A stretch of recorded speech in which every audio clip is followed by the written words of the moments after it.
ఆదిలాబాద్ జిల్లా భీంపూర్ మండలంలోని 2వ అంగన్వాడీ కేంద్రంకు ప్రహరీ కూడా లేకపోవడంతో తరచూ పాములు సంచరిస్తుండటంతో చిన్నారులు, తల్లిదండ్రులు భయాందోళనకి గురవుతున్నారు. అధికారులకు పలుమార్లు ఫిర్యాదు చేసినా పట్టించుకోవడం లేదని ఆవేదన వ్యక్తం చేసిన స్థానికులు ప్రమాదం జరగకముందే కాంపౌండ్ వాల్ నిర్మించాలని కోరుతున్నారు.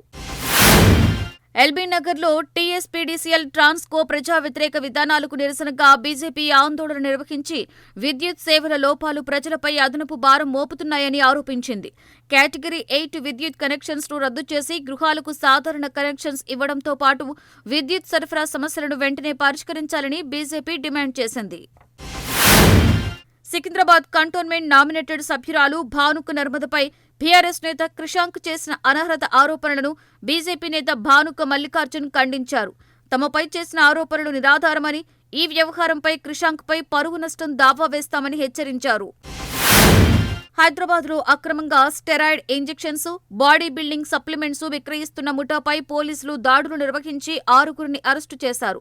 దాడుల్లో 6.5 లక్షల విలువైన స్టెరాయిడ్ ఇంజెక్షన్స్, సప్లిమెంట్ను స్వాధీనం చేసుకోగా మరొక 2 నిందితుల కోసం గాలింపు కొనసాగుతోంది. కొమరంభీం ఆసిఫాబాద్ జిల్లా బెజ్జూరు మండలంలో భారీ వర్షాలకు సుష్మీ గ్రామ సమీపంలో భర్రే ఉప్పొంగడంతో 12 గ్రామాలకు రాకపోకలు నిలిచిపోయాయి. వరద ఉధృతి కారణంగా గ్రామస్తులు తీవ్ర ఇబ్బందులు ఎదుర్కొంటుండగా పరిస్థితిపై అధికారులు అప్రమత్తమయ్యారు. ఖమ్మంలో అనారోగ్యంతో విప్లవ కళాకారుడు, ప్రజా వాగ్గేయకారుడు కామ్రేడ్ పరకాల నాగన్న కన్నుమూయక CPI, ML, new democracy, Arunodaya Samskrutika సమైక్య నేతలు నివాళులర్పించారు. ప్రజా ఉద్యమాలు, విప్లవ సాంస్కృతిక రంగానికి నాగన్న చేసిన సేవలు చిరస్మరణీయమని పేర్కొంటూ ఆయన కుటుంబానికి ప్రగాఢ సానుభూతి తెలిపారు. కరీంనగర్ జిల్లా నుస్తులాపూర్లో వృద్ధురాలి బంగారం దోచుకుని బావిలోకి తోసిన ఘటనలో నిందితులను అరెస్టు చేసినట్లు పోలీస్ కమిషనర్ గౌస్ ఆలం తెలిపారు. ఉద్యోగం పేరుతో గుర్తు తెలియని వ్యక్తులు పిలిస్తే నమ్మి వెళ్లవద్దని కూలీలకు సూచించారు. కేసును త్వరగా ఛేదించిన పోలీసు బృందాన్ని అభినందించారు. నిజామాబాద్ జిల్లా బోధాన్లో కల్తీ కల్లు తాగి ఒకరు మృతి చెందగా మరొకరి పరిస్థితి విషమించడంతో బాధిత కుటుంబ సభ్యులు ఎక్సైజ్ కార్యాలయాన్ని ముట్టడించారు.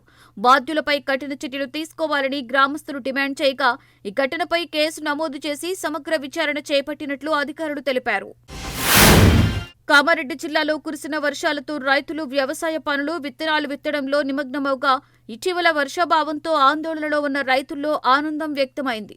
ఎల్నినో ప్రభావంతో వర్షాలు తక్కువగా ఉండే అవకాశం ఉన్నందున వరికి బదులుగా ఆరుతడి పంటలు సాగు చేయాలని వ్యవసాయ శాఖ అధికారులు రైతులకు సూచించారు.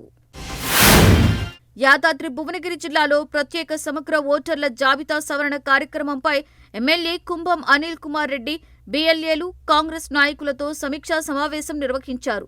ప్రతి అర్హుడి పేరు ఓటర్ల జాబితాలో ఉండేలా ఇంటింటి పరిశీలన చేసి కొత్త నమోదులు, సవరణలను క్షుణ్ణంగా పూర్తి చేయాలని సూచించారు.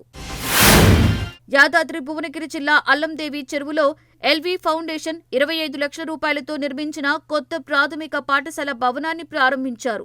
4 దశాబ్దాలుగా తరగతి గదుల కొరతతో ఇబ్బందులు పడుతున్న విద్యార్థులకు ఇది ఊరటనివ్వగా ప్రభుత్వ పాఠశాలల అభివృద్ధికి తమ సహకారం కొనసాగుతుందని ఫౌండేషన్ ప్రతినిధులు తెలిపారు.